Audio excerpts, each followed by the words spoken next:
आज मैं आपको बताऊंगी कि बच्चों की कौन सी एज है जिस एज में आप ऑर्थो का ट्रीटमेंट स्टार्ट कर सकते हैं। जो हमारी अमेरिकन ऑर्थोडोंटिक एसोसिएशन की टीम है, उन्होंने जो एज बताई है वो है 7 ईयर ऑफ एज। आप ये सोच के परेशान हो रहे होंगे कि 7 ईयर ऑफ एज क्यों? इसमें तो बच्चों के अभी दूध के दांत होते हैं और परमेंट अभी आना स्टार्ट होते हैं। कि देखिए, कोई भी चीज़ है वो इससे पहले कि एक बहुत बड़े मसले में जाए तो उसको शुरू में ही रिजॉल्व कर दिया जाए। ये बहुत इंपॉर्टेंट है कि जब आप 7 साल की उम्र में पेशेंट को डॉक्टर के पास लेके जाएंगे तो इसमें क्या होगा कि उसमें आपका मोलर, फर्स्ट मोलर इरप्ट हो चुका होता है और आपकी फ्रंट की जो हमारे सेंट्रल इंसाइजर हैं वो निकल रहे होते हैं।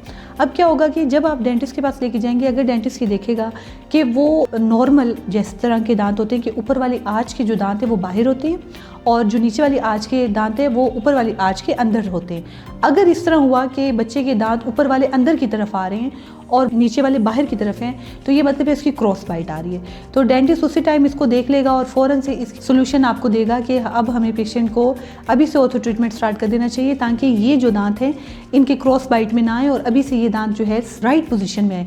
अदरवाइज फ्यूचर में पेशेंट का जो है मैक्सिला लेस ग्रो होगा, मैंडिबल ज़्यादा ग्रो कर जाएगा, क्रॉस बाइट की इशू, फेशियल इशू, एसिमेट्री की इशू और पूरे एस्थेटिक ख़राब हो जाएगा।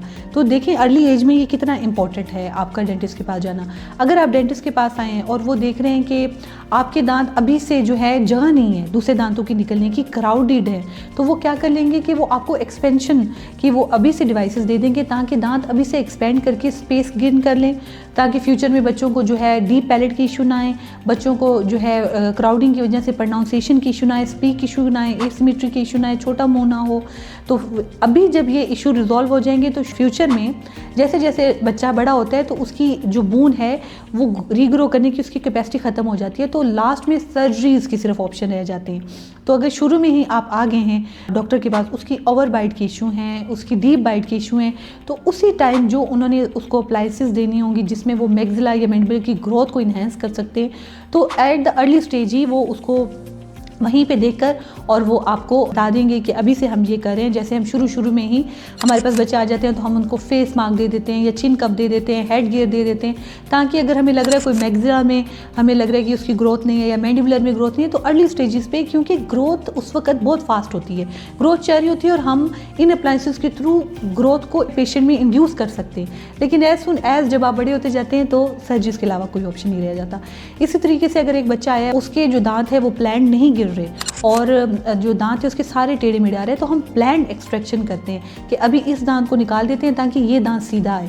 तो इससे 2 फायदे होते हैं। नंबर 1, फ्यूचर की क्राउडिंग से आप सेफ हो जाते हैं। नंबर 2, इम्पेक्शन से, कुछ दांत निकलते ही नहीं है, वो इम्पेक्शन में चले जाते हैं। तो इस तरीके से प्लांट, और इसी तरीके से अगर कुछ दांत ऐसे होते हैं जिनको बचाना ज़रूरी होता है और अभी निकालना नहीं होता, तो हम उनको बचा कर फ्यूचर में हम क्राउडिंग से बचा लेते हैं। क्योंकि अगर एक दांत आप निकाल देंगे बिफोर एज तो बाकी दांत तो उसकी जगह ले लेंगे और फ्यूचर में इम्पेक्शन और क्राउडिंग के केस हो सकते हैं। तो या तो हम स्पेस मेंटेनेंस और डिफरेंट अप्लाइंसेज है अर्ली स्टेज पे। तो 7 ईयर से आप अपने बच्चे को लाजमी चेक करवाना स्टार्ट करें। और एक चीज़ इंपॉर्टेंट ऐड करना ये है कि ये नहीं कि 7 ईयर की एज में ब्रेसेस स्टार्ट हो जाएंगे।